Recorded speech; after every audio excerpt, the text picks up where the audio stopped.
We have an absolutely stunning archaeological discovery to share with you. The megalithic stones found here are among the largest on the planet. Researchers point to the intricate stonework as evidence of the use of advanced precision technology. Imagine capturing something so strange that trained scientists refuse to talk about it. No headlines, no press conferences, just silence. It all began with 11 seconds of drone footage filmed above the Antrim coast. The place, and the sea and the hills and everything it has to offer. The coastline here, there's no defence against the Atlantic Ocean. A region famous for its dramatic cliffs and unusual geological formations. Within 2 days, experts were shaken. A section of cliff was quietly sealed off, and critical data disappeared onto encrypted hard drives. There was no official explanation and no clear answers. Only questions remained. What did that drone actually see? And what could be hidden beneath those cliffs that scientists don't want the world to know? The hidden chamber Sirin Doyle launched his drone from a gravel pull-off about 200 meters back from the cliff edge. The sun was sitting low over the Atlantic. The light was exactly what he came for. That thick amber glow that hits the basalt columns and turns them almost gold.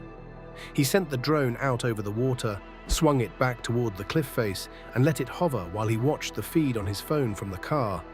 The Giant's Causeway, for anyone who hasn't seen it, is one of those places that looks almost too deliberate to be natural. Roughly 40,000 interlocking hexagonal basalt columns rising out of the sea, fitted together with a precision that feels architectural rather than geological. The result of a volcanic eruption approximately 60 million years ago, when lava poured through a crack in the earth. 640,000 years ago, a supervolcano erupted, killing millions of prehistoric creatures, Filled the valley and cooled into these perfect geometric pillars. Scientists have studied them for centuries. Surveyors have mapped them. Geologists have drilled them, scanned them, analyzed their mineral composition down to the molecular level.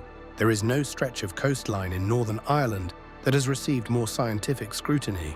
And in all of that scrutiny, across all of those surveys, not one instrument had ever detected anything inside those cliffs, except solid, uninterrupted basalt. Doyle was watching the feed on his phone when the rock moved. A section of cliff face, a slab roughly the size of a transit van, solid volcanic rock, estimated later at around 20 tons, pushed outward, not crumbled, not fell, pushed, slowly, smoothly, with a mechanical deliberateness that had no business existing in a natural rock formation. It swung open like a door on a hinge. Behind it, complete darkness.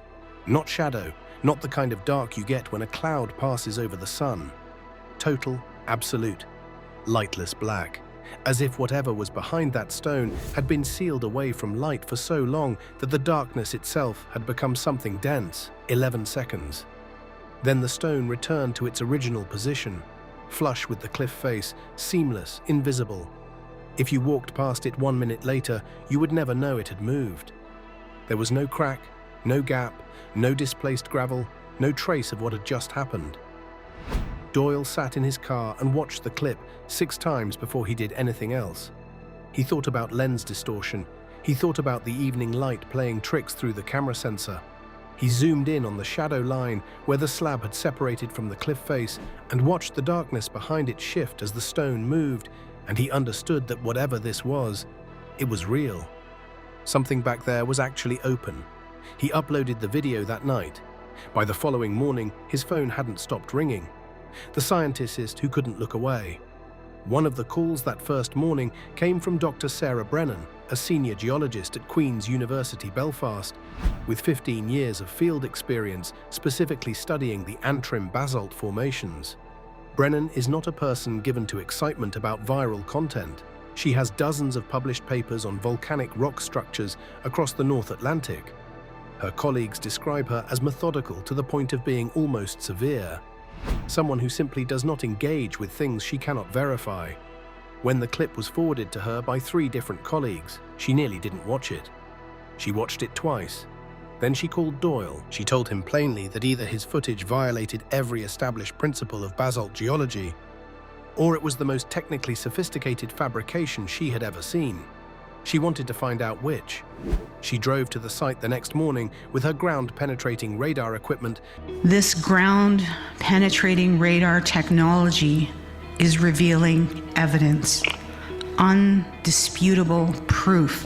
And set up at the coordinates from Doyle's video before most people were awake. The weather was overcast, cold wind off the water. She calibrated the radar, aimed the antenna at the section of cliff Doyle had filmed, initiated the scan, and waited for the image to render. Her field assistant said afterward that he knew something was wrong because Brennan stopped moving. She stood completely still in front of the screen for almost 2 full minutes. She wasn't writing notes. She wasn't adjusting settings. She was just staring. He said the stillness itself frightened him because he had worked with her for 4 years and had never seen her freeze. Here is what the radar showed. A hollow chamber inside rock that every geologist who had ever looked at this coastline had assumed was completely solid, 12 feet deep, 26 feet wide, sealed on every side by basalt with no detectable entrance and no detectable exit. That alone should have been impossible. Ground-penetrating radar does not miss voids of that size inside homogeneous rock. It cannot. The technology is too mature, the physics too reliable. If that chamber had been there during any of the dozens of previous surveys conducted on this coastline, someone would have found it. But that's not the part that made Brennan's field assistant think the equipment had malfunctioned from the look on her face. Inside the chamber, the radar was detecting 7 distinct figures, standing upright, each one between 7 and 8 feet tall, spaced exactly 4.5 feet apart. And every single one of them was facing the stone door. Not scattered, not collapsed, not randomly arranged the way natural formations inside rock cavities tend to appear. Standing in a deliberate, organized formation, facing the only exit, in a room that had been sealed inside 60-million-year-old volcanic rock.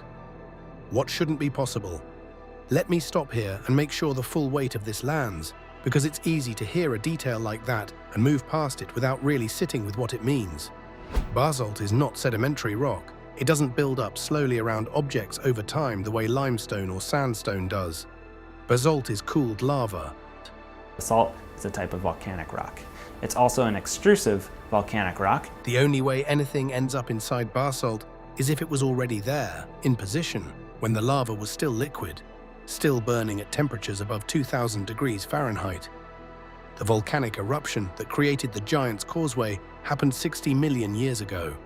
Whatever those 7 figures are, they were already standing in that formation, already arranged in those precise rows facing that sealed stone door, before the lava reached them. They survived temperatures that should have incinerated anything. Anything organic, anything synthetic, anything manufactured from any material known to exist on this planet. And they were sealed in there 60 million years ago, when the only things walking the Earth were early mammals and the last remnants of the dinosaurs. Humans wouldn't arrive for another 59.7 million years. Dr. Ian Gallagher, a geophysicist from Belfast who specializes in subsurface imaging and had previously mapped underground river systems across northern Europe, arrived the following morning with more advanced scanning equipment. He was composed when he started. He was the kind of professional calm that comes from spending decades looking at underground anomalies and having rational explanations for all of them. 20 minutes into his scan, his hands were shaking badly enough that he had to set his tablet down on a rock and walk in a small circle with his hands on the back of his neck before he could look at the results again. His higher resolution imaging revealed what Brennan's initial scan had missed. The 7 figures were not solid stone.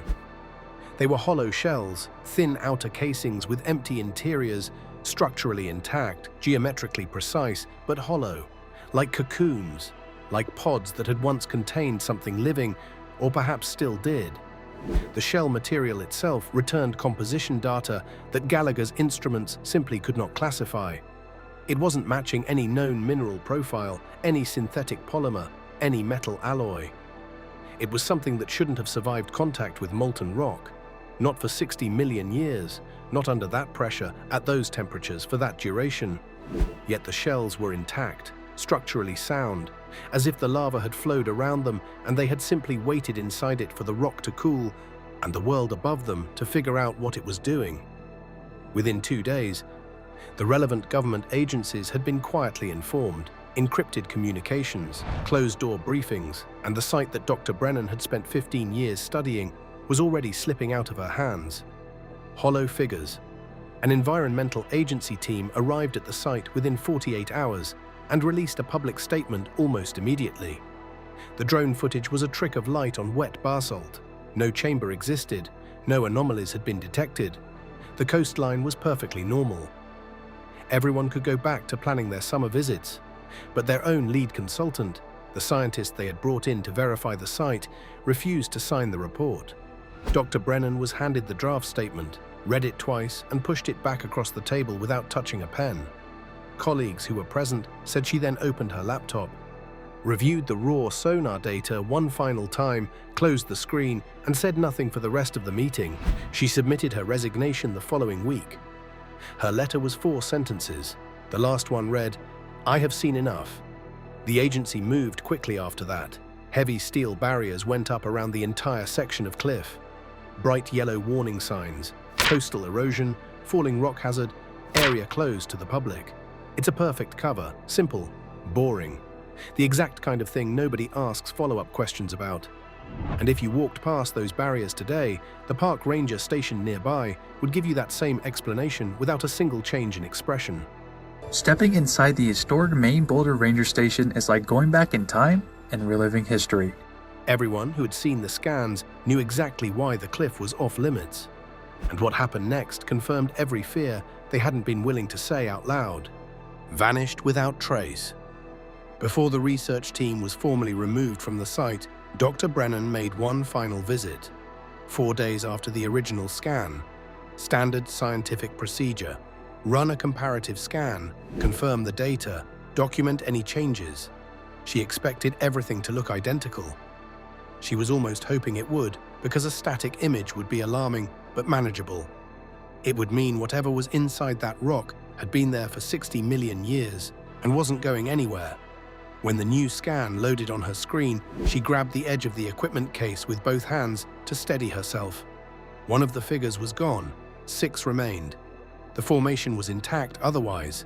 The spacing, the positioning relative to the door, all of it consistent with the original scan. Except where the 7th figure had been standing, there was now just empty space inside the chamber. No debris, no fragments, no disturbance in the surrounding basalt. No secondary passage, no tunnel, no fracture line, no exit that any instrument could detect. The figure had simply ceased to be inside that room.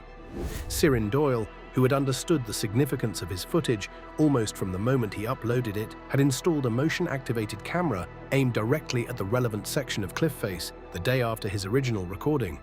That camera ran continuously for all 4 days between scans. The footage captured 0 movement on the exterior. Not a tremor, not a vibration. The stone door did not open, not once. The cliff face was completely static for the entire duration. One figure disappeared from inside a sealed chamber with no exit. Without the only known entrance ever opening, and without leaving any detectable trace of how it moved, where it went, or whether it passed through the rock itself, the 6 remaining figures didn't react. They didn't scatter. They didn't close the gap or shift away from the empty spot. They kept standing in the same formation, facing the same door, as if the 7th leaving was not a surprise. As if it was simply the first one's turn. The heartbeat, Dr. Naam Callahan, a thermal imaging specialist from University College Dublin, arrived at the site to conduct what should have been straightforward diagnostic work. Check for volcanic heat pockets, underground water channels, geothermal activity that might be generating the readings Gallagher's equipment had flagged. She'd done this kind of survey dozens of times across Iceland and the Azores. Routine work, nothing to prepare for. It was a freezing March morning, air temperature at 39 degrees Fahrenheit. The cliff face was equally cold, standard Irish coastal conditions. Nothing unusual in the ambient environment. She aimed her thermal camera at the chamber location and initiated the scan. The display flooded orange and red. Inside that sealed, lightless room, surrounded by cold stone, surrounded by cold ocean air, the 6 remaining figures were radiating heat at 99 degrees Fahrenheit. Not approximately, not in that range, 99 degrees, the precise internal core temperature of a healthy living human body. There is no geological mechanism that explains this. Heat dissipates. It always dissipates. It radiates outward into cooler surrounding material and reaches equilibrium. As if that is not a theory or an interpretation. It is a fundamental law of thermodynamics. Something generating heat inside sealed basalt, surrounded by cold Atlantic air, should have equalized with its environment in a matter of days. Not years, not centuries, days. Whatever was inside those shells had been holding 99 degrees through 60 million years of ice ages, continental shifts, mass extinctions, and glacial periods that buried half of northern Europe under ice sheets a mile thick. And it was still warm. Callahan recalibrated her equipment. She swapped the batteries. She repositioned the camera and ran the scan from 3 different angles. She borrowed a second thermal unit from Gallagher's kit and ran the entire sequence again with completely different hardware. Every reading came back identical, 99 degrees. Steady and unmistakable. She turned to her colleagues and asked, in complete seriousness, whether someone was playing a prank on her. When she saw their faces, pale, jaw set, nobody moving, she packed her gear into her car without another word and did not answer a single phone call or email for 3 weeks. When she finally did respond, it was a single line, "I need more time to process what I saw." But the thermal readings were only the beginning of what the sensors were picking up. The team had installed vibration monitors along the cliff face to detect subsurface movement. What those sensors recorded was a rhythmic pulse, repeating every 4.7 seconds, consistent, steady, never varying. One of the senior researchers, choosing his words with extreme care, stated on record that the pattern was indistinguishable from a slow heartbeat. Not similar to one, not reminiscent of one, indistinguishable from one. And the thermal readings weren't perfectly stable either. They would spike above 100 degrees with no external trigger, then settle back to 99. The team ran correlations against every measurable environmental variable: barometric pressure, tidal patterns, lunar cycles, seismic activity across the North Atlantic shelf. Nothing aligned. The heat was fluctuating independently, responding to no known external force, as if whatever was generating it was doing so autonomously. As if the decision to spike and settle was coming from inside those hollow shells rather than from anything in the surrounding environment. Something in there was breathing. Something in there had a pulse. And it had been like that since before our species existed. Countdown to the door. Every 72 hours, the team ran a new positional scan. And every 72 hours, the image was slightly different. Not dramatically. A few inches at a time, barely perceptible between individual scans. But the direction was always the same. The 6 remaining figures were no longer in their original precise formation. They had shifted. They were clustering together and moving toward the stone door. Steadily, directionally, every single scan showing them a little further from where they had originally stood and a little closer to the only way out. When the team overlaid every positional scan onto a single composite image, 7 data points showing a clear, unbroken trajectory across 12 days, nobody in the room spoke for a long time. Think about what that trajectory means. These entities have been locked inside volcanic rock. The world. The drilling started back in August, beginning its descent deep underground. It's already passed through thick layers of volcanic rock. Since before mammals had evolved beyond the earliest primitive forms. They have existed inside that sealed chamber through every major extinction event, through the entire rise and fall of the dinosaurs, through the slow drift of the continents, through every ice age and every warming period, through the emergence of every species that has ever lived and died on the surface of this planet. For tens of millions of years, they stayed in formation, patient, still. Whatever they are, waiting is apparently something they are very good at. And now, in this decade, in our lifetime, they have started moving toward the door. Over 1 million tourists visit the Giant's Causeway every year.